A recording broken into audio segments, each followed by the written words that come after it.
Hello everyone.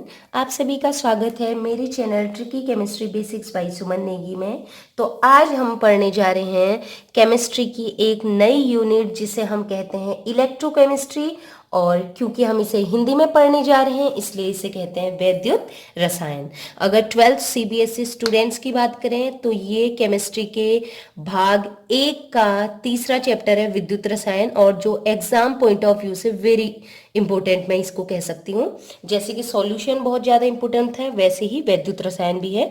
और इस वैद्युत रसायन वाले चैप्टर की अगर इंग्लिश मीडियम के स्टूडेंट्स को नोट चाहिए तो वो मैंने ऑलरेडी अपलोड कर दी है, तो आप प्लेलिस्ट में जाके उसमें प्लेलिस्ट में जाएं और इलेक्ट्रोकेमिस्ट्री पार्ट फर्स्ट में जाएं। पार्ट फर्स्ट की और पार्ट सेकंड की मैंने कंप्लीट वीडियो उसमें अपलोड की है, पहले ही कर चुकी हूँ। ठीक है, चलिए तो हिंदी मीडियम स्टूडेंट्स के लिए स्टार्ट करते हैं। तो सबसे पहले विद्युत रसायन की आपको डेफिनेशन पता होनी चाहिए। इंग्लिश में इसको कहते हैं इलेक्ट्रोकेमिस्ट्री। ठीक है, तो वैद्युत रसायन जो चैप्टर है जहां पर आ गया है शब्द वैद्युत, वैद्युत मतलब विद्युत, तो ये फिजिक्स से भी रिलेटेड रहता है। ठीक है, तो सिंपल डेफिनेशन है, देखिएगा यहां पर दो शब्द आ रहे हैं, एक विद्युत और एक रसायन।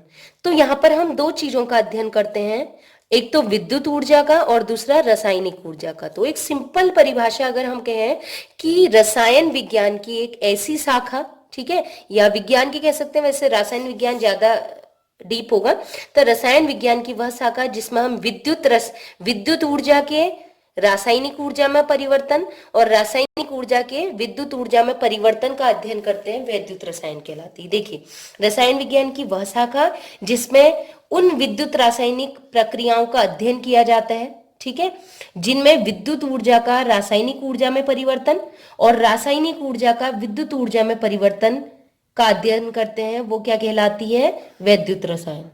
तो सिंपल डेफिनेशन मैंने आपको बता दी, क्योंकि आपको डेफिनेशन पता होनी चाहिए कि मतलब क्या पढ़ेंगे इसके अंदर। तो हमें दो ऊर्जाएं याद रखनी है, विद्युत ऊर्जा और रासायनिक ऊर्जा। कभी विद्युत ऊर्जा रासायनिक ऊर्जा में बदलेगी और कभी रासायनिक ऊर्जा विद्युत ऊर्जा में बदलेगी। तो हमें उसे एक को हम पढ़ते हैं विद्युत ऊर्जा का रासायनिक ऊर्जा में रूपांतरण, विद्युत रसायन फर्स्ट, इलेक्ट्रोकेमिस्ट्री फर्स्ट में, और रासायनिक ऊर्जा का विद्युत ऊर्जा में रूपांतरण ये पढ़ते हैं हम इलेक्ट्रोकेमिस्ट्री सेकंड में। तो क्या अंतर होगा वो भी मैं आपको बताऊंगी।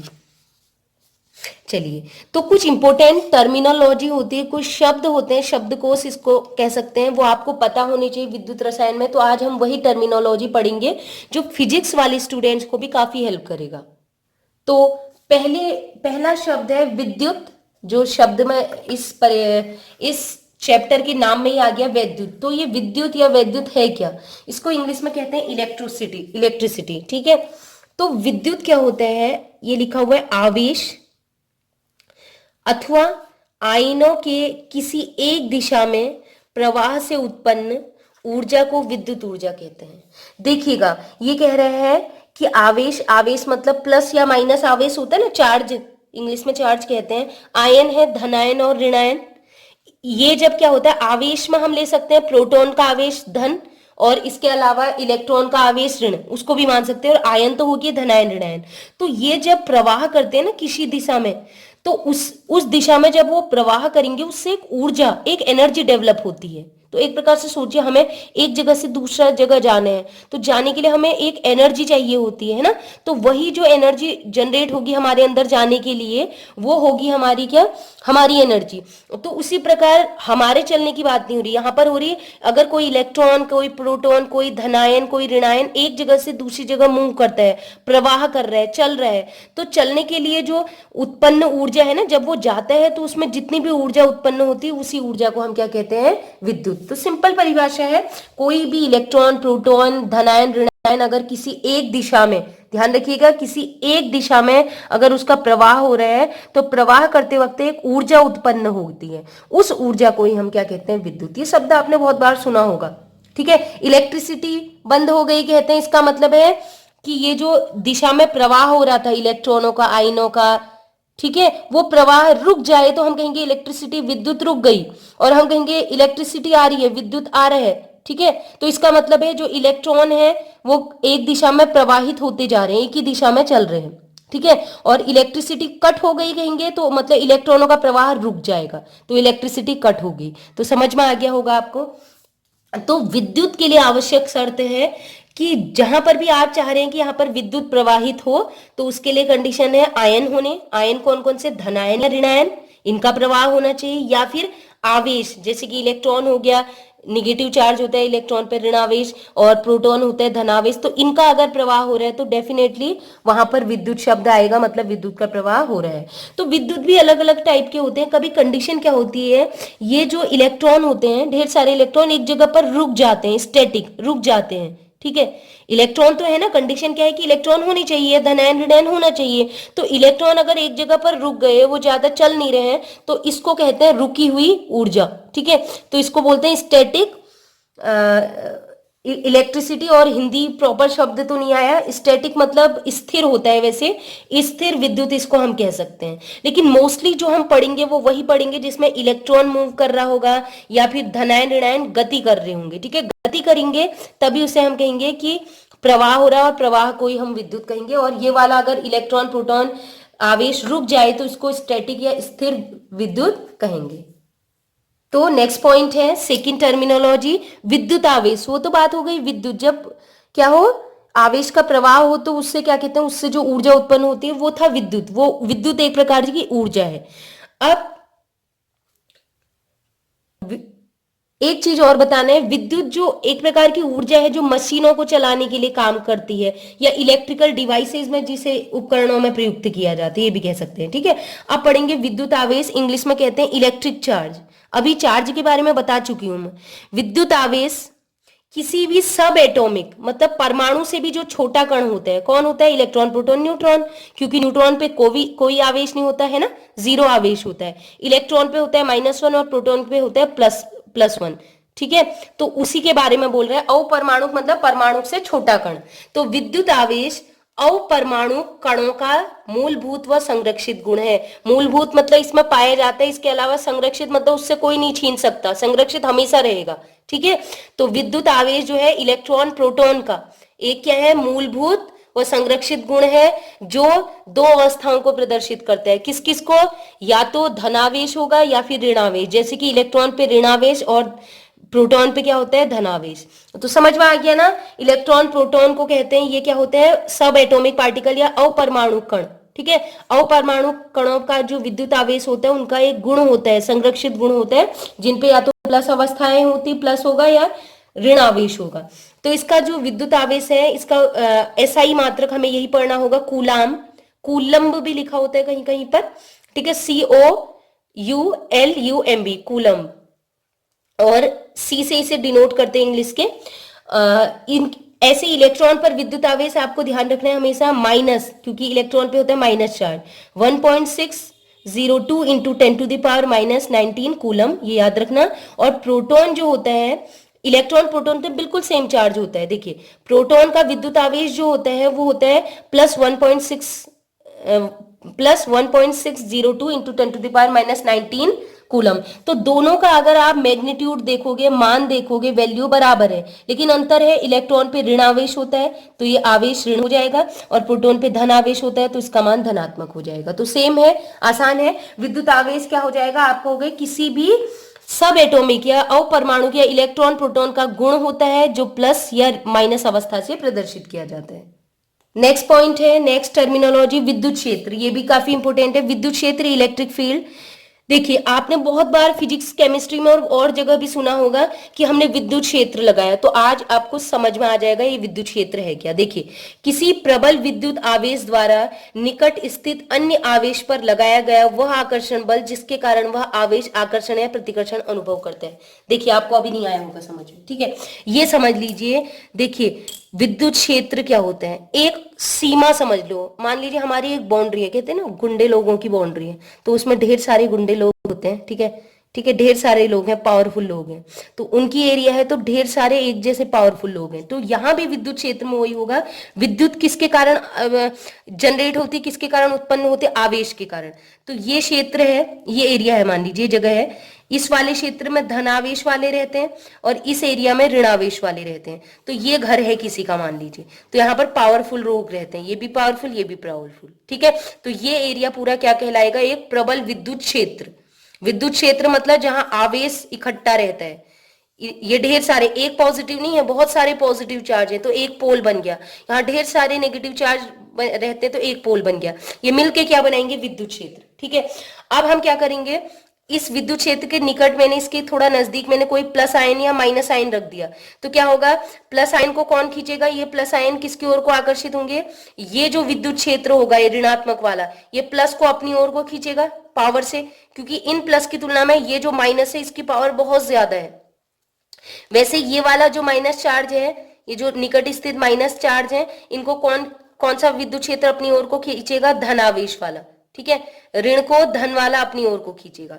तो सिंपल परिभाषा होगी, किसी भी प्रबल आवेश, ये है, ठीक है, ठीक है, ये प्रबल आवेश वाला है, ठीक है, विद्युत क्षेत्र है, अभी विद्युत क्षेत्र नहीं बोल रही हूं, ये है एक प्रबल आवेश। ठीक है, ये प्रबल आवेश क्या कर रहे हैं? इसके निकट जो ये आयन रखे गए हैं, कोई दूसरा आवेश रखा गया है, या तो उसको अपनी ओर को आकर्षित कर रहा है, जैसे कि ऋण को धन आकर्षित कर रहा है, वैसे धन को ऋण आकर्षित कर रहा है, या फिर क्या ये जो धन क्षेत्र होगा इस धन को क्या करेगा? प्रतिकर्षित, है ना, धन धन को प्रतिकर्षित करेगा। अब इसके नजदीक अगर देखें तो धन आवेश भी तो है ना, लेकिन धन धन को क्या करता है? प्रतिकर्षित। वैसे अगर इसकी बात करें तो ये ऋण क्षेत्र है, ऋण धन को तो आकर्षित कर लेगा, लेकिन इसी के समान जो ऋण आवेश होगा इससे क्या करेगा? प्रतिकर्षित। ये चाहेगा कि ये ऋण आवेश मेरी ओर को ना आए, दूर चले जाए। तो कोई भी प्रबल आवेश के निकट, उसके नजदीक जब हम किसी दूसरे आवेश को लाते हैं तो उस आवेश को, इस आवेश को, ये जो बाहर से लाए हैं, इसको क्या करेगा? ये जो प्रबल आवेश है, चाहे ये हो या ये हो, या तो वो अपनी ओर का आकर्षित कर रहा है, ठीक है, आकर्षित करेगा अपनी ओर को, या क्या करेगा? अपने से दूर ले जाएगा, ठीक है, प्रतिकर्षित करेगा। और प्रतिकर्षित कब करेगा? जब समान आवेश हो, जैसे ये है, प्लस वाला प्लस वाले को प्रतिकर्षित करेगा, दूर जाने के लिए कहेगा, तो इसी को कहेंगे विद्युत क्षेत्र। तो किसी प्रबल विद्युत आवेश द्वारा, यह है प्रबल विद्युत आवेश, इसके द्वारा उसके निकट जो रखा गया आवेश है उस पर लगाया गया एक ऐसा बल, ठीक है, जिसके कारण या तो वो आवेश आकर्षण का अनुभव करेगा, मतलब ये आवेश को हम खींच रहे हैं, ये प्रबल आवेश खींच रहा है आवेश को अपनी ओर, आकर्षण का अनुभव करेगा, या फिर यही आवेश क्या, इसको क्या अनुभव होगा कि ये प्रबल आवेश चाह रहा है कि मैं इससे दूर चले जाऊं, तो ये प्रतिकर्षण का अनुभव करेगा। तो इसी घटना को हम क्या कहेंगे? इसी को कहेंगे, इसी प्रबल आवेश को हम क्या कहेंगे? विद्युत क्षेत्र। ठीक है, तो विद्युत क्षेत्र में कोई भी अन्य आवेश जो होता है, सूक्ष्म आवेश, या तो आकर्षण या प्रतिकर्षण का अनुभव करता है। तो हम सिंपल कह सकते हैं एक बल होता है, ठीक है, किसी प्रबल विद्युत आवेश द्वारा लगाया गया बल, किसी पर, किस पर? एक छोटे से किसी अन्य आवेश पर, जिसके कारण वो आकर्षण या प्रतिकर्षण अनुभव करेगा। तो आसान हो गई डेफिनेशन। तो देखिएगा, आपको ये पता होना चाहिए, समान आवेश जैसे धन धन है, या फिर समान आवेश क्या? ऋण ऋण, वे एक दूसरे को क्या करते हैं? प्रतिकर्षित करते हैं। दो झगड़ालू बच्चे एक दूसरे से दूर जाना चाहेंगे, ठीक है, तो धन धन हो या ऋण ऋण हो, इसको आपको ध्यान रखना है, समान चिन्ह एक दूसरे को प्रतिकर्षित करते हैं। जबकि वहीं विपरीत आवेश कहें, ठीक है, विपरीत आवेश जैसे धन और ऋण, ये क्या करेंगे? एक दूसरे के नजदीक आएंगे। ये ध्यान रखना है इस चैप्टर में, ठीक है, इनमें आकर्षण होगा। ठीक है, तो अब हम बात करते हैं नेक्स्ट पॉइंट की, वो है विद्युत विभव। फोर्थ टर्मिनोलॉजी है, शब्दकोश हमारा है विद्युत विभव, इसी को इंग्लिश में इलेक्ट्रिक फील्ड कहते हैं। पहले डायग्राम देख लीजिए फिर इसे पढ़ेंगे, ठीक है। ये हमारा विद्युत क्षेत्र है, इसको देखते ही समझ गए होंगे। दो पोल हमने ड्रॉ किए हैं, दो पोल लगाए हैं, ठीक है। एक पोल में केवल धन धन आवेश है, बहुत पावरफुल धन आवेश, और एक पोल में सारे के सारे ऋण आवेश भर दिए। तो ये दोनों मिलके क्या बना रहे हैं? एक विद्युत क्षेत्र। इन्होंने अपने आर एक बाउंड्री बना ली, इन्होंने कहा हम बहुत पावरफुल लोग हैं, ठीक है। तो ये विद्युत क्षेत्र है। तो इस ये विद्युत क्षेत्र क्या कर रहा है? बहुत दूरी पर, अभी तो मैं पहली वाली कंडीशन में बोला था नजदीक, अब मैं बोल रही हूं बहुत दूरी पर एक कोई चार्ज रखा हुआ है, मैंने यहां पर शो कर दिया, बहुत दूरी पर एक चार्ज रखा है। तो इस चार्ज को, इस आवेश को अनंत दूरी से, बहुत दूर से ये क्या कर रहा है? इन दोनों में से कोई एक इलेक्ट्रिक फील्ड, जो इन दोनों में से कोई एक पोल अपनी ओर को आकर्षित कर रहा है, ठीक है। मान लीजिए इस पोल ने आकर्षित किया, और आकर्षित करके इस बिंदु पर वो लाना चाहते हैं, या इस बिंदु पर, कहीं पर भी आप समझ लीजिए। तो इस बिंदु पर अगर लाना चाह रहे हैं, तो या इस आवेश को एक बहुत ज्यादा दूरी से एक विद्युत क्षेत्र के किसी एक बिंदु तक लाने पर हमें जितनी भी ऊर्जा की जरूरत होगी ना, ऊर्जा खर्च करनी पड़ेगी इसको खींचने के लिए, इस चार्ज को, उसी को कहते हैं विद्युत विभव। तो डेफिनेशन सिंपल हो गई, किसी भी इकाई आवेश को, धन एक, ऋण एक, वही तो हुआ इकाई इकाई आवेश, यूनिट चार्ज, +1 या -1, ठीक है। उसको किसी भी आवेश को अनंत दूरी, बहुत दूरी से, अनंत दूरी से, ये हमारा विद्युत क्षेत्र है। विद्युत क्षेत्र के किसी एक बिंदु तक, ये मान लीजिए मैंने पॉइंट यहां लगा दिया, यहां यहां कहीं भी लगा सकते हैं, ये पूरा विद्युत क्षेत्र है बच्चों। इनकी इफेक्ट में इनकी बाउंड्री है, ये पूरी कहीं भी ला सकते हैं। तो अनंत दूरी से एक विद्युत क्षेत्र के एक बिंदु तक लाने पर जितनी भी ऊर्जा की आवश्यकता होगी, या जितनी आवश्यक ऊर्जा होगी, जितनी जरूरत होगी ऊर्जा की, उसी ऊर्जा को कहेंगे विद्युत विभव। क्योंकि ये चार्ज जो बहुत दूरी पर है वो अपने आप तो यहाँ नहीं आ जाएगा ना, तो इसको क्या करना पड़ेगा, ये जो विद्युत क्षेत्र यहाँ पर बैठा हुआ है, इस विद्युत क्षेत्र को, उस चार्ज को अपनी ओर खींचने के लिए ऊर्जा खर्च करनी पड़ेगी, अपनी ओर को खींचना पड़ेगा। तो अपनी ओर खींचने के लिए हमें क्या करना पड़ेगा, बहुत ज्यादा ऊर्जा खर्च करनी पड़ेगी। मान लीजिए यहाँ पर बहुत दूरी पर एक बच्चा बैठा है, यहाँ पर ढेर सारे बच्चे बैठे हैं, अब यहाँ कह रहे हैं कि इस बच्चे को अपने ओर लाना है, तो इनको क्या करना पड़ेगा, इस बच्चे को अपनी एरिया में लाने के लिए बहुत ज्यादा मेहनत करनी पड़ेगी, बहुत ज्यादा एनर्जी खर्च करनी पड़ेगी। तो जितनी भी एनर्जी खर्च करेंगे उसी को कहेंगे इलेक्ट्रिक पोटेंशियल, पोटेंशियल पावर लगानी पड़ेगी। विद्युत विभव, ये इसको कहते हैं विद्युत ऊर्जा भी कह सकते हैं आप, ठीक है। तो इसका मात्रक होता है विद्युत विभव का वोल्ट, इसको कैपिटल वी से दिखाते हैं, और कैपिटल वी इक्वल टू होता है, परिभाषा ऐसे भी लिख सकते हैं, एनर्जी अपॉन चार्ज, मतलब ऊर्जा बट्टे आवेश। तो हम कह सकते हैं ऊर्जा और आवेश के अनुपात को, ऊर्जा और आवेश के अनुपात को विद्युत विभव वोल्ट कहते हैं, ठीक है। और ऊर्जा का मात्रक होता है जूल और आवेश का मात्रक होता है कूलाम। सिमिलरली देखिएगा विद्युत विभवांतर इसी से बना है, विद्युत विभव से बना है विद्युत विभवांतर। देखिए विभवांतर को तोड़े तो ये बन रहा है विभव का अंतर। तो देखिए विद्युत विभव था अनंत से एक बिंदु तक लाने पर, तो विद्युत विभव था। अब वगैरह विभव अंतर, विभव का अंतर, अंतर शब्द कब आता है, जब दो विभव हो। तो सिंपल सा समझ में आ गया हो, कोई इकाई आवेश है बच्चों, देखिएगा वही होगा कंडीशन सेम, अनंत दूरी पर कोई एक आवेश है, धन एक ऋण एक जो भी है आवेश है, उसको क्या कर रहे हैं, इस विद्युत क्षेत्र के एक बिंदु पर लाए। एक बिंदु पर मान लीजिए 50 जूल की ऊर्जा लगी, और उसी विद्युत क्षेत्र के किसी दूसरे बिंदु पर आप ले आए, और इसको यहां लाने पर लगी 30 जूल की ऊर्जा, ठीक है, ऐसे समझ लीजिए। तो कुल कितना अंतर आया विभव में, इसको यहां तक लाने में, इस बिंदु तक लाने में लगा 50 की ऊर्जा आपकी खर्च हुई, और इसको यहां तक लाने में कितनी की ऊर्जा खर्च हुई, 30 की। तो दोनों विभवों में कितना अंतर हुआ, 50 - 30 कितना हो गया, 20। तो ये क्या आया, विभव का अंतर। समझ में आ गया। तो परिभाषा ये सिंपल, इकाई आवेश को, धनावेश ऋणावेश कुछ भी हो सकता है, उसको अनंत दूरी से विद्युत क्षेत्र के एक बिंदु, ये एक बिंदु है, मतलब दो बिंदुओं में लाने पर जितनी भी ऊर्जा आएगी, ठीक है, इस बिंदु पर लाने पर जितनी ऊर्जा आएगी, इस बिंदु पर लाने पर जितनी ऊर्जा खर्च होगी, उन दोनों का अंतर निकाल देंगे, माइनस कर देंगे, तो उस ऊर्जा का अंतर क्या कहलाएगा, विभवांतर। समझ में आ गया। यहां पर खर्च हुई एक ऊर्जा और यहां पर एक खर्च हुई, यहां पर एक खर्च हुआ विभव, यहां पर खर्च हुआ विभव, इन दोनों का अंतर विभवांतर। तो समझ में आ गया होगा, आई होप आपको सेम है, क्योंकि विद्युत विभव और विद्युत विभवांतर एक ही चीज है, सेम डेफिनेशन ही है, बस वहां दो बिंदु की बात हो रही है जब भी विभवांतर, तो इसका फॉर्मूला भी सेम होगा, विद्युत विभवांतर इक्वल टू ऊर्जा बट्टे आवेश, जैसा पहले में था, ठीक है। तो ऊर्जा को हम जूल में नापते हैं और आवेश को कूलाम से, तो विद्युत विभवांतर को भी वोल्ट में नापते हैं, इसका मात्रक है 1 वोल्ट इक्वल टू हो जाएगा, अगर 1 वोल्ट लिखना है तो ऊर्जा भी 1 जूल होनी चाहिए, आवेश भी 1 कूलाम। तो 1 वोल्ट किसे कहते हैं, 1 जूल ऊर्जा होगी, और कूलाम जब एक आवेश होगा तो उसको कहेंगे 1 वोल्ट। तो हम ये भी कह सकते हैं जब 1 कूलाम आवेश को, ठीक है, दो बिंदुओं के बीच ला रहे हैं, विद्युत क्षेत्र में ला रहे हैं, तो कुल ऊर्जा अगर 1 जूल की लगती है तो उसका विभवांतर कितना आएगा, 1 वोल्ट। इस तरीके से भी कह सकते हैं। देखिए हम विद्युत विभव की जगह विद्युत विभवांतर लाना ज्यादा आसान समझते हैं, क्योंकि विद्युत विभव एक पॉइंट पे होता है, ठीक है, एक पॉइंट पे एक बिंदु पर लाना है, तो उसको निकालना थोड़ा सा टफ रहता है, प्रैक्टिकल तरीके से बता रही हूँ। जबकि विद्युत विभवांतर होता है दो पॉइंट के बीच का अंतर, तो वो आसान होता है, तो हम ज्यादातर केमिस्ट्री फिजिक्स में यूज करते हैं विद्युत विभवांतर, बजाय किसके, विद्युत विभव की बजाय। तो नेक्स्ट पॉइंट है इसका विद्युत प्रवाह, नेक्स्ट टर्मिनोलॉजी है विद्युत प्रवाह, इसको कहते हैं करंट। आपने बहुत बार सुना होगा हमें करंट लग गया, ठीक है, करंट सुना, करंट चल रही है बोलते हैं ना।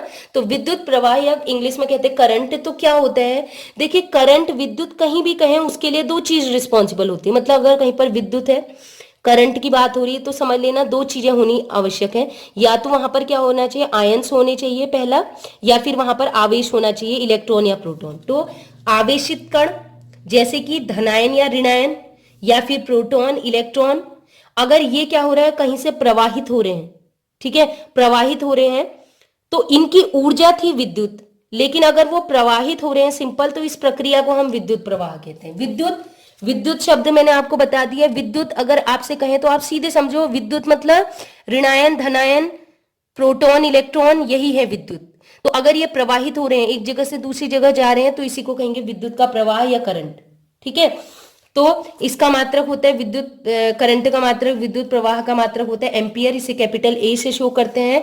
तो इसको विद्युत प्रवाह या विद्युत धारा कहते हैं, ठीक है। धारा मतलब होती है जिससे कोई चीज चल रही है, इलेक्ट्रॉन चलेंगे एक दिशा में, प्रोटॉन चलेंगे, धनायन चलेगा, ऋणायन चलेगा, तो इनका प्रवाह या कहलाएगा विद्युत धारा, करंट। और इसका निकालने का फॉर्मूला है आवेश बट्टे समय। तो ऐसे भी कह सकते हैं, आवेश और दिए गए समय के अनुपात को हम क्या कहते हैं, विद्युत धारा।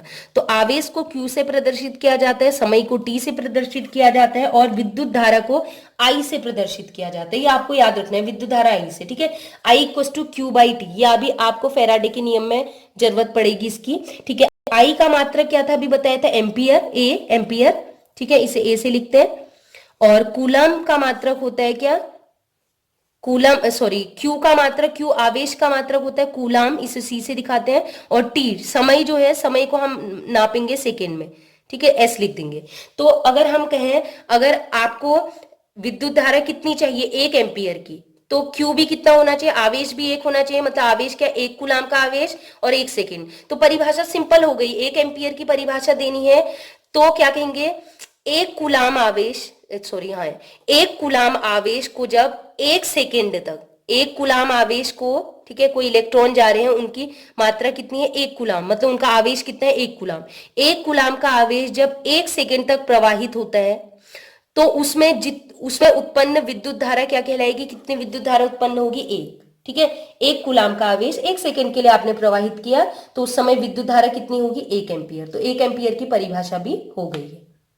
नेक्स्ट पॉइंट, ये आपको जरूरत पड़ेगी थोड़ा आगे, बट अभी मैंने पढ़ा दिया क्योंकि वहां पर फिर इतना डिस्कशन नहीं करेंगे, आप इसे जरूर पढ़ें। तो नेक्स्ट पॉइंट है विद्युत अपघटन, अपघट्य, ठीक है। तो विद्युत अपघटन हमने पढ़ना है, इसके बाद का टॉपिक विद्युत अपघटन ही होगा नेक्स्ट वीडियो में। तो विद्युत अपघटन में हमें विद्युत अपघट्य पता होने चाहिए। देखिएगा, जो विद्युत अपघटन की प्रक्रिया होती है, उसमें किसी भी पदार्थ को 2 भागों में बांटते, एक होता है विद्युत अपघट्य, ठीक है, इलेक्ट्रोलाइट, और दूसरा होता है नॉन इलेक्ट्रोलाइट या विद्युत अपघट्य। तो विद्युत अपघट्य, ठीक है, विद्युत अपघट्य कौन होते हैं, आयनिक यौगिक, ठीक है, इसको क्या बोलते हैं, इलेक्ट्रोस्टैटिक इलेक्ट्रोवेलेंट कंपाउंड, आयनिक यौगिक जो कि विलयन में डालते ही, ठीक है, ऐसे आयनिक यौगिक होंगे जिसे विलयन में डालेंगे तो विलयन में डालते ही वो टूट जाएंगे, मतलब विलयन जैसे उनका बनेगा, विलायक में डालने के बाद जो विलयन बनेगा वो धनायन और ऋणायन में टूट जाएंगे। इससे पहले मैंने विलयन चैप्टर तो पढ़ा ही है, आपको थोड़ा सा समझ में आ गया होगा। जो कोई विलेय ऐसे होंगे जिसको जैसे पानी में घोलेंगे वो विलयन बनेगा, तो धनायन अलग हो जाएगा, ऋणायन अलग हो जाएगा, जैसे NaCl पढ़ा था, तो वो कहलाते हैं विद्युत अपघट्य। तो विद्युत अपघट्य की पहचान है, वो विलयन में क्या देते हैं, धन और ऋणायन, ठीक है। तो उनकी पहचान है, वो आयनिक यौगिक होंगे, प्लस और माइनस उनमें पाया जाएगा। तो विद्युत अपघट्य भी अलग अलग प्रकार के होते हैं, एक होता है प्रबल विद्युत अपघट्य, एक दुर्बल विद्युत अपघट्य। प्रबल विद्युत अपघट्य वो है जिसे जैसे ही पानी में डालोगे, उसके अगर 100 मोल लिए हैं आपने विद्युत अपघट्य के, तो 100 के 100 मोल टूट जाएंगे, मतलब पूरा 100% वो वियोजित होंगे। इससे पहले मैंने वॉन-हॉफ फैक्टर भी पढ़ाया था, उसमें वियोजन की मात्रा कहा था। तो प्रबल विद्युत अपघट्य वो होंगे जो 100% वियोजित होंगे, पूर्ण रूप से वियोजित हो जाएंगे, जितने मोल लिए हैं पूरे वियोजित होंगे, ठीक है। जैसे कि copper sulphate, KNO3, NaCl, ZnSO4, ये आपने पढ़ना ही है। इसके अलावा इसको भी फर्दर डिवाइड किया जाता है अम्ल, क्षार और लवण में। तो जैसे प्रबल विद्युत अपघट्य है तो इसी के अंदर पढ़ेंगे प्रबल अम्ल। प्रबल अम्ल वो होंगे जो जल्दी से जल्दी पानी में घोलते ही H पॉजिटिव अलग और दूसरा नेगेटिव पार्ट उसका अलग होता है। अम्ल वो होता है जो H पॉजिटिव रिलीज करता है, तो जैसे HCl है, ये जैसे इसको हम आयोनाइज करेंगे तो 100% आयोनाइज हो जाएगा, आयनित हो जाएगा, इसका H पॉजिटिव अलग, Cl नेगेटिव अलग। ऐसे ही HBr और HI ये भी क्या है, प्रबल अम्ल। लेकिन HF वो दुर्बल होता है, ध्यान रखिएगा। ऐसे ही HNO3 को ब्रेक करेंगे, H positive, NO3 negative, H2SO4 को तोड़ेंगे, इसमें 2 हाइड्रोजन है, 2H पॉजिटिव तो 2SO4 नेगेटिव, मतलब SO4 2 negative, HCl4 H positive और ClO4 नेगेटिव। ये आपको आनी चाहिए कि कैसे ब्रेकिंग हो रही है। पॉसिबल इन केस आपको नहीं आता होगा कि ये मैं कैसे कर रही हूँ तो आप मुझे कमेंट सेक्शन में जरूर बताइएगा, इसकी मैं ट्रिक बता दूंगी आपको। नेक्स्ट, ये तो होगी प्रबल अम्ल की बात, इंडिकेशन के लिए कि आपको किसी भी आगे जो हम चैप्टर पढ़ेंगे उसमें जरूरत पड़ेगी, इसलिए मैं आपको बता दे रही हूँ। नेक्स्ट है प्रबल क्षार, NaOH, ठीक है, KOH और MgOH का होल्ट वाइज, CaOH का होल्ट वाइज, ये सब प्रबल अम्ल प्रबल क्षार है। क्षार की पहचान वही है, OH इसमें दिया है तो ये क्षार है, सिंपल वाला, ठीक है।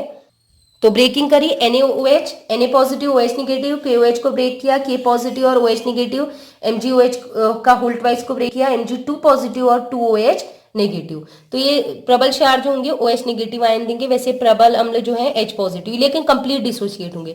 ठीक इसी प्रकार अगर हम बात करें लवण की, तो ऑलमोस्ट लवण जितने भी होते हैं, सॉल्ट जितने भी होते हैं, उसको पानी में घोलते हैं तो 100% वो वियोजित होते हैं। एक दो एक्सेप्शनल केस हैं वो मैं आपको बता दूंगी, बट इतना ध्यान रखिए लवण सभी के सभी, सॉल्ट जितने भी होते हैं वो आयनित होते ही होते हैं। जैसे NaCl ब्रेक होगा, Na positive Cl negative, KCl K positive Cl negative, CaCl2 Ca2 positive और 2Cl negative, MgCl2 Mg2 positive और 2Cl नेगेटिव। ये हम पहले भी पढ़ चुके हैं वन टॉप फैक्टर वाले में। ऐसे ही नेक्स्ट आते हैं, एक तो थे प्रबल विद्युत अपघट्य, अब पढ़ेंगे दुर्बल विद्युत अपघट्य। तो दुर्बल भी मैंने वहां पर बताया था, दुर्बल विद्युत अपघट्य वो होंगे आयनिक यौगिक ही होते हैं ये भी, लेकिन क्या होंगे ये 100% वियोजित। अगर उसको हम पानी में घोलेंगे तो मान लीजिए हमने 100% लिया था, तो 100% में से 20% 30% ही वियोजित होगा, मतलब पूरे के पूरे मॉलिक्यूल उसके वियोजित नहीं होते। जो वे आयनिक यौगिक जो कि 100% वियोजित नहीं होते, बनाएंगे टूटने के बाद ये भी आयन, लेकिन पूरी मात्रा नहीं टूटेगी। जैसे कि इसको भी 3 भाग में कैटेगराइज करेंगे, दुर्बल अम्ल, दुर्बल क्षार, लवण। तो दुर्बल अम्ल के कुछ एग्जाम्पल हैं, ये आयनित होने पर H पॉजिटिव देंगे, लेकिन इसकी जितनी भी मात्रा अपने ली होगी पूरी की पूरी वियोजित नहीं होगी। जैसे आपने 10 मोल लिए, 10 मोल में से केवल 2 मोल एसिटिक अम्ल के वियोजित हुए, ठीक है। ऐसे ऑक्जेलिक अम्ल है, COOH का Holt wise, COOH single bond COH, ये आप पढ़ेंगे प्रैक्टिकल में भी। H2SO3 सल्फ्यूरस एसिड, ये भी दुर्बल अम्ल है। ऐसे दुर्बल क्षार की बात करें, ये भी वही है जो OH नेगेटिव आयन देंगे वियोजित होने के बाद, लेकिन कम मात्रा, ठीक है। जैसे NH4OH अमोनियम हाइड्रोक्साइड होता है। इसके अलावा CH3NH2 1 डिग्री अमीन, ये होता है CH3 का Holt wise NH 2 degree amine, और ये होता है CH3 का होल थ्राइस N, ये 3 डिग्री में। इसे BSc और 12th वाले स्टूडेंट को ये ऑर्गेनिक में पढ़ना ही है। और लास्ट लवण, मैंने कहा था लवण जो होते हैं ऑलमोस्ट सभी आयोनाइज हो जाते हैं, पूरे के पूरे टूटते हैं, लेकिन ये एक दो एक्सेप्शन है। जैसे PB लेड एसिटेट, ठीक है, CH3CO का होल्ट वाइज लेड एसिटेट है, और यह है मर्क्यूरस एसिटेट HgCH3CO का होल्ट वाइज। इनकी जरूरत नहीं पड़ेगी, बस मैं इतना बता दे रही हूँ, लवण NaCl KCl इनकी जरूरत आपको पड़ेगी, और ये पूर्ण वियोजित होते हैं। अब हम लास्ट टॉपिक में आ रहे हैं, इस टॉपिक इस आज के वीडियोस का, वो है विद्युत अनअपघट्य। तो विद्युत अनअपघट्य नाम से ही लग रहा है, जो कि अपघटित नहीं होते, अन मतलब नहीं होते, अपघटित, ठीक है। तो ये यौगिक क्या होंगे, आयनिक नहीं होते, ये होते हैं सहसंयोजी, ठीक है। तो वे सहसंयोजक यौगिक जो विलयन में धन और ऋण में नहीं टूटेंगे, जो कि आयनिक यौगिक थे वो धन ऋण में टूटते थे, ये है सहसंयोजक यौगिक, तो ये धन ऋण में नहीं टूटेंगे, ठीक है, वियोजित नहीं होते, विद्युत अनअपघट्य कहलाते हैं। तो जब आयन ही नहीं बन रही है, देखिए अगर धन और ऋण बनेंगे, मैंने कहा था कि विद्युत धारा का चालन कहाँ होता है, जहां इलेक्ट्रॉन हो या धन ऋण हो। तो कोई यौगिक है वो धन ऋण में टूट रहा है, तो आयन बनेंगे, तो आयन मूव करेंगे, तो विद्युत धारा का चालन होगा ना। तो पहले वालों में हो रहा था विद्युत अपघट्य में, लेकिन यहाँ पर ये आयनिक यौगिक है, तो ये धन ऋण में वियोजित नहीं हो सकते, पूरा मॉलिक्यूल होता है। तो धन ऋण है ही नहीं, आवेश वाले है ही नहीं, तो ये विद्युत का चालन भी नहीं करते। For example urea, glucose, sucrose, fructose, alcohol, glycerol आदि। इसके अलावा और भी एग्जाम्पल आप ले सकते हैं। विलियन वाले चैप्टर में भी हमने यही पढ़ा था, ठीक है। ये सामान्य मोलर गुणधर्म वाले होते हैं, और जो ये मैंने बताया था ऊपर वाली जो बता रही हूँ विद्युत अपघट्य वाले, ठीक है, ये वो होते हैं जो असामान्य मोलर गुणधर्म। तो इस डायग्राम में आप देख सकते हैं, सबसे पहला वाला डायग्राम KCl प्रबल विद्युत अपघट्य है, इसलिए ज्यादा आयन देगा, जिसके कारण विद्युत धारा ज्यादा प्रवाहित हो रही है, तो बल्ब क्लियर जल रहा है। इन वाली डायग्राम में एक दुर्बल विद्युत अपघट्य एसिटिक एसिड है, जो कम धनायन ऋणायन बनाता है, जिसके कारण कम विद्युत धारा प्रवाहित होगी, इसलिए कम जलेगा बल्ब। डायग्राम में हमने एक विद्युत अनअपघट्य इथेनॉल लिया है, इथाइल अल्कोहल, जो कि आयन में नहीं टूटता, जिसके कारण विद्युत धारा प्रवाहित नहीं होगी और बल्ब नहीं जलेगा। भट्टी वाले, ठीक है, ये वो होते हैं जो असामान्य मोलर गुणधर्म प्रदर्शित करते हैं। तो आज ये हमारी थी विद्युत रसायन का भाग 1। अगर वीडियो पसंद आई हो तो प्लीज लाइक करें, कमेंट करके बताएं कि ये लेक्चर आपको कैसा लगा, और साथ ही साथ अपने दोस्तों में ज्यादा से ज्यादा शेयर करें। तो आज के लिए इतना ही। Keep watching and bye bye.